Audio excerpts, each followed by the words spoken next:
2.5 years ago, we found Dr. John Calhoun knee-deep in mice in the mouse heaven he designed for the National Institute of Mental Health Animal Center near Washington. Dr. Calhoun wanted to find out what would happen to a mouse colony given everything mice need except living space. The result was chilling. In 1968, a researcher created what he thought was heaven on earth. Unlimited resources, no predators, no disease, perfect conditions. Everything a population could ever need. He believed this society would thrive indefinitely. He engineered every variable to eliminate suffering and scarcity. Instead, within just a few years, the entire population collapsed into dysfunction and death. They didn't starve.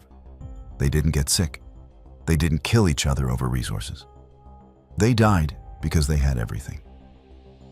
And if you look at what's happening globally right now, from collapsing birth rates to mass workforce withdrawal to the quiet disintegration of social bonds, you'll realize something unsettling.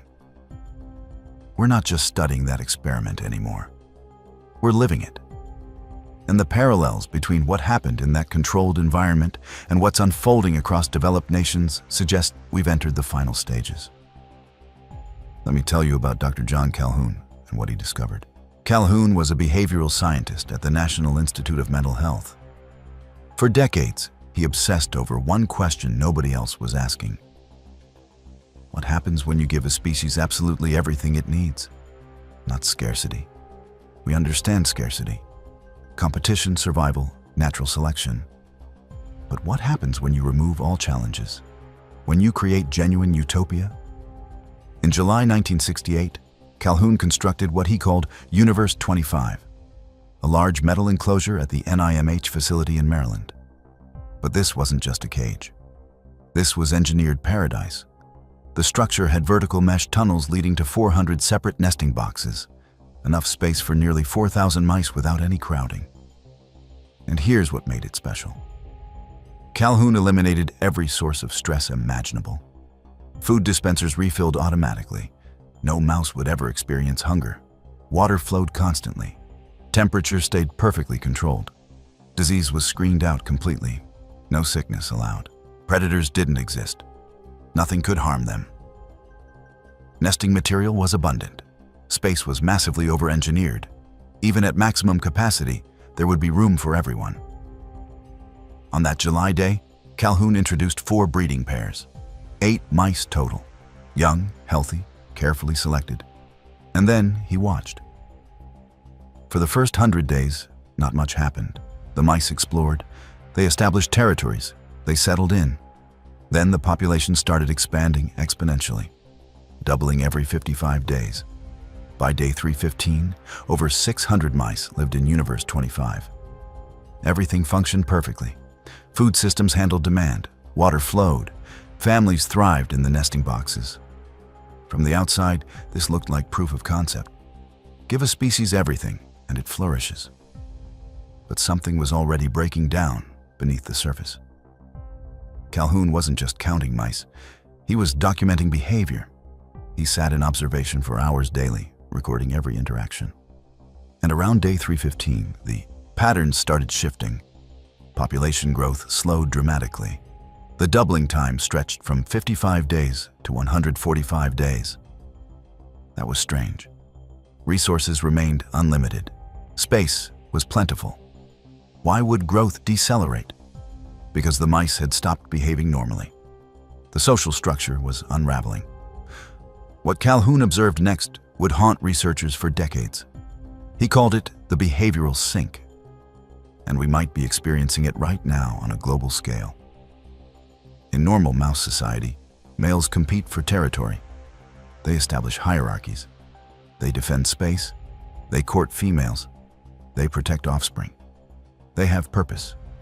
Females build nests. They nurture young. They maintain social bonds. They have roles. But in Universe 25, something different emerged. As population grew, young mice were born into a world already full. Not physically full, but socially full. All prime territories taken, all dominant positions claimed, all social roles occupied. These young mice grew up never learning normal behavior. They never competed for territory because nothing remained to compete for. They never courted females because established males had claimed them. They never developed social skills because nobody needed them. And this is where it gets disturbing. Some males became hyper-aggressive without actual territory to defend. They formed wandering gangs. They attacked others randomly, indiscriminately, not for resources or mates. Just violence as an end itself. Others became completely passive. They withdrew from all social contact. They found isolated corners and stopped participating. But the strangest group, the ones Calhoun named the beautiful ones, gave up on everything. They stopped mating. They stopped fighting. They stopped socializing entirely. All they did was eat, sleep, and groom themselves obsessively. Hours upon hours cleaning their fur. Their coats became immaculate. They looked perfect externally, but internally, nothing. No drive, no purpose, no interest in reproduction or social connection. Just endless self-maintenance. Calhoun noted these mice never learned to engage socially. They were physically alive, but socially dead. He called this the first death, the death of spirit preceding the second death, actual physical death. Meanwhile, females experienced their own breakdown. Normal mother mice are fiercely protective. They build elaborate nests, they nurse young, they defend pups. But females in Universe 25 started abandoning their children. Some would nurse briefly, then walk away. Others would move half their litter to safety and forget the rest. Infant mortality skyrocketed to 90%. Some females became aggressive, almost never seen in mouse society. They attacked their own young. They stopped reproducing altogether. They withdrew into isolated nests and refused to emerge. By day 600, the last baby that would survive to adulthood was born. Think about that. Population peaked at 2,200 mice. The enclosure could hold nearly 4,000.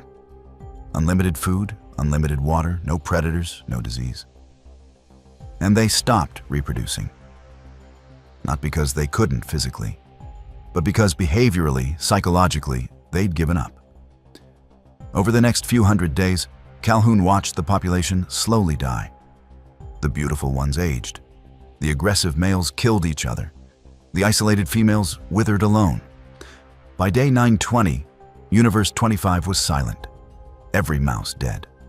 Not from starvation, disease, or violence, though violence occurred. From what Calhoun called the spiritual death of society. He wrote later, "I shall largely speak of mice, but my thoughts are on man." Because Calhoun repeated this experiment dozens of times. Different enclosure designs, different mouse strains, different starting conditions. Same result every time. Given unlimited resources and no external threats, every society collapsed without exception. And Calhoun believed this wasn't about mice. It was about what happens to any social species when all challenges vanish. Now here's where this connects to what's happening globally right now. You might think humans are different. We have technology, culture, complex institutions, the ability to find meaning beyond survival. But does any of this sound familiar? A generation withdrawn from social life, spending time on self-grooming behaviors, endlessly scrolling social media, curating online appearance, perfecting digital image, looking beautiful externally while feeling empty internally. An epidemic of loneliness affecting tens of millions despite more connection tools than ever. Young adults abandoning traditional life milestones, not forming relationships, not having children, not buying homes, just existing. Look at the data. In Japan, there's a phenomenon called hikikomori, individuals who withdraw from society completely, living in isolation in their bedrooms for years or decades. Recent surveys count over 1.5 million people living this way, more than 2% of their population. But here's what's disturbing. It's not just teenagers anymore. The highest concentration, over 600,000 individuals, are now aged 40 to 64. Some have been secluded for 25 years or more. They call this the 80-50 problem. Parents in their 80s supporting withdrawn children in their 50s. And these families are terrified of what happens when the parents die. In China, a movement called Tangping, lying flat, exploded. Young people publicly rejected pressure to work, marry, achieve. They chose minimal employment, minimal consumption, minimal participation. The government was so alarmed, the Cyberspace Administration ordered platforms to censor negative worldviews. They specifically targeted lying flat content for removal. But censorship couldn't kill the idea. Youth unemployment hit record highs. Some economists suggest the real number exceeds 40% when including those who stopped looking. The government stopped publishing statistics because the numbers looked so bad. In America, quiet quitting went viral. Employees doing the absolute minimum required, no extra effort. No going above and beyond, just showing up, collecting paychecks, going home. According to Gallup, 50% of the U.S. workforce now qualifies as not engaged. Another 17% are actively disengaged, negatively impacting workplaces. Only about 21% of employees worldwide are actually engaged, among the lowest rates ever recorded. This disengagement costs hundreds of billions annually, but money isn't the real cost. Think about what this means. Millions spending 40, 50, 60 hours weekly in places where they feel nothing, contributing nothing beyond bare minimum, building nothing, creating nothing, just existing until the clock runs out. The beautiful ones groomed themselves all day because they had nothing else. We scroll social media all day because we have nothing else. They withdrew because no meaningful roles remained. We're withdrawing because we don't see the point anymore. And here's the most Universe 25 phenomenon happening globally right now. Collapsing birth rates. The United States fertility rate dropped to an all-time low, around 1.6 children per woman. For population maintenance without immigration, you need 2.1. We're almost 30% below replacement. This isn't a blip. This trend has accelerated for nearly 2 decades. America looks healthy compared to East Asia. South Korea has the lowest fertility rate on the planet, around 0.75 children per woman, less than 1 child per woman. At this rate, South Korea's population will have in roughly 40 years. Japan and South Korea announced joint task forces addressing their birth rate crisis. They've called it a threat to national security, which it is. South Korea's military already shrunk from 600,000 to about 500,000 due to lack of young recruits. China, despite abandoning the one-child policy years ago, faces an even larger crisis. Projected population loss over coming decades exceeds 150 million people. That's like losing half the US population. Now here's where it gets interesting. Everyone blames economics. Housing costs are insane. Childcare is expensive. Education is expensive. Everything is expensive. But here's what economists can't explain. Birth rates are collapsing even among wealthy populations. The richest countries have the lowest birth rates. The most educated women have the fewest children. If this were purely about money, the opposite would be true. Even within countries, birth rates often fall after economic conditions improve, not before. South Korea's economic miracle preceded its fertility collapse. China's growth preceded its baby bust. The richer we get, the fewer babies we have. This pattern exactly matches Universe 25. The mice didn't stop reproducing because of resource scarcity. They had unlimited resources. They stopped because something else broke down. Social connections, meaning, purpose. The behavioral patterns that make reproduction feel worthwhile. The beautiful ones had plenty of food, space, potential mates. They just didn't care anymore. And now consider the geopolitical implications. What happens when entire developed nations stop reproducing? When workforces collapse? When economic models built on perpetual growth face permanent contraction? We're already seeing the answer. Nations scrambling for resources. Immigration becoming a flashpoint. Tensions rising as countries compete for the remaining productive populations. Look at what's happening in Europe. Aging populations, shrinking workforces, pension systems on the verge of collapse. Germany's median age is approaching 48 years old. Italy's population is projected to fall by 20% by 2070. The response? Immigration from the developing world. But that creates social tension, political backlash, the rise of nationalist movements across the continent. The European Union faces an impossible calculation. They need immigration to maintain their economies. But immigration creates political instability that threatens the entire Union. So they're trapped. Accept demographic decline and economic contraction, or accept immigration and risk political fragmentation. Either way, European power continues its long slide into irrelevance. Look at what's happening in East Asia. Japan trying to automate everything because they can't find workers. Their adult diaper market now exceeds baby diaper sales. Think about what that means. More resources going to caring for the elderly than raising the young. South Korea implementing massive pro-natal policies that aren't working. Paying families to have children, subsidizing housing, providing free childcare. None of it is moving the needle. China faces the reality that their population will decline by hundreds of millions. And here's what makes China's situation particularly dangerous. Their entire economic model was built on endless population growth. Endless workers feeding endless factories, producing endless goods for endless consumers. That model is breaking. And when it fully breaks, when China's population pyramid inverts completely, the geopolitical implications will be staggering. A declining China is a more dangerous China. Because declining powers don't accept their fate quietly. They make moves while they still can. They secure resources while they still have leverage. They take risks while they still have the capacity. This is why Taiwan matters more now than ever. This is why the South China Sea matters.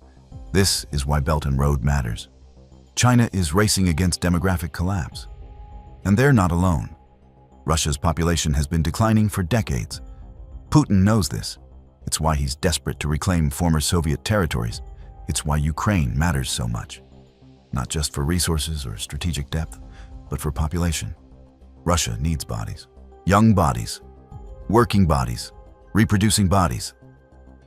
Without them, Russia as a great power ceases to exist within a generation. This isn't just a domestic crisis. This is reshaping global power dynamics completely. Countries with young, growing populations will have advantages countries with aging, shrinking populations can't match. This is why we're seeing increased competition for influence in Africa, where populations are still growing. Nigeria alone is projected to have over 400 million people by 2050. That's more than the entire United States. This is why we're seeing tensions over immigration policies. This is why we're seeing nations trying to secure resources and trade routes for futures where their own populations can't sustain their economies. The developed world built its wealth on having young, educated, productive populations. As those populations age and shrink, that wealth evaporates. And there's no easy replacement. The behavioral sink isn't just affecting individuals, it's affecting entire civilizations. And the nations that figure out how to reverse this trend will dominate the 21st century. The ones that don't will follow the path of Universe 25. They'll have all the resources, all the technology, all the wealth, and none of it will matter because they'll have no one to use it, maintain it, or pass it on to. Here's another parallel nobody wants to discuss. In Universe 25, the mice stopped reproducing when they had everything they needed. They had abundance, they had safety, they had comfort, and it killed them. Now look at global wealth distribution. We have more wealth than any civilization in history. And yet, the people who have the most wealth, the most education, the most opportunities, are the ones having the fewest children. This isn't about poverty preventing reproduction. This is about prosperity eliminating the drive to reproduce. When you have nothing, children are labor. They're security. They're your retirement plan. They're necessary. When you have everything, children are expensive. They're time-consuming. They're limiting. They're optional. And increasingly, people are choosing to opt out. The developed world is discovering what the mice discovered. When all your needs are met, when there's no struggle, when there's no challenge, the behaviors that perpetuate society simply stop making sense. Why sacrifice for the future when the present is comfortable? Why build for the next generation when this generation has everything it needs? But here's where the geopolitical calculation gets really interesting. The developing world hasn't reached this point yet. Africa still has high birth rates. Parts of the Middle East still have growing populations. South Asia still has demographic momentum. These regions are where the young people are, and young people are power. This creates a fundamental shift in global dynamics. For the past 500 years, the most powerful nations were the most industrialized, the most educated, the most technologically advanced. And they were powerful because they could harness large, productive populations. But what happens when those populations shrink while less developed regions maintain population growth? We might be witnessing a complete inversion of global power structures. Not in 10 years, not in 5 years, but over the next 50 years, the demographic advantage will shift dramatically. And economic power follows demographics. Military power follows demographics. Political influence follows demographics. Everything follows demographics. The nations that figure this out, that either reverse their demographic decline or successfully integrate growing populations from elsewhere, will dominate the coming century. The ones that don't will become museum pieces. Wealthy, comfortable, irrelevant museum pieces. And there's another layer connecting directly to Universe 25. Loneliness. The Surgeon General declared loneliness a public health epidemic, compared its health effects to smoking 15 cigarettes daily. Over 50 million Americans struggle with loneliness. 1 in 5 experiences it every single day. The loneliest demographic? Teenagers. About 21% of 13 to 17-year-olds feel lonely. Highest rate of any age group. The generation with more connection tools than any in history is the loneliest generation in history. They have social media, video calls, messaging apps. They can reach anyone, anywhere, anytime. And they've never felt more alone. 30% of adults experience loneliness at least weekly, 10% daily. Among 18 to 34-year-olds, 30% are lonely every day or several times weekly. When surveyed about causes, the top answer was technology, 73%, followed by families not spending enough time together. 65% of lonely Americans said they felt fundamentally disconnected from others or the world. This is existential loneliness, being cut off from humanity itself. And nations full of lonely, disconnected, anxious people make different political choices than nations full of connected, stable, socially integrated people. Lonely people are more susceptible to extremism, more likely to embrace conspiratorial thinking, more likely to support authoritarian leaders promising simple solutions, more likely to view outsiders as threats. When we see rising political polarization across developed nations, when we see extremist movements growing, when we see democratic institutions under strain, we need to understand that part of what's driving. This is the behavioral sink. Millions feeling disconnected, purposeless, looking for something that gives them meaning or belonging. Remember what happened in Universe 25. The mice started withdrawing. The beautiful ones isolated themselves. They stopped forming social bonds. This wasn't choice in the normal sense. It was systemic failure. The social structures that would have naturally connected them had broken down. The skills required for connection never developed. They literally didn't know how to interact anymore. And when social structures break down, when people lose the ability to form genuine connections, societies become unstable. They become vulnerable, they make irrational decisions, they turn on themselves. This is what we're seeing play out in real time across the developed world. So what do we do? First, we have to acknowledge this isn't primarily economic. Yes, we need affordable housing. Yes, we need better wages. Yes, we need family support. All that matters. But throwing money at the problem won't solve it if underlying behavioral patterns have already shifted. South Korea has spent trillions on pro-natalist policies. Their birth rate keeps falling. The policies address symptoms, not causes. Second, we have to rebuild social infrastructure. Not digital infrastructure, real infrastructure. Places where people physically gather, activities requiring cooperation. Institutions providing meaning beyond consumption. The mice of Universe 25 had plenty of physical space. What they lacked was social space, meaningful roles, reasons to interact.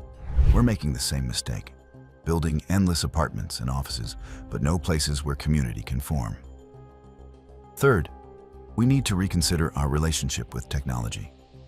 Social media was supposed to connect us. Instead, it's made us lonelier, more anxious, more depressed.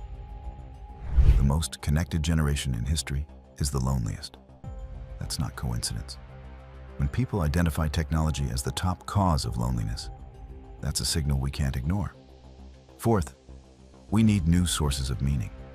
The old structures, religion, family, community, career, have weakened. Many feel they have nothing to strive for, nothing to believe in, nothing to sacrifice for. The beautiful ones had everything they needed to survive.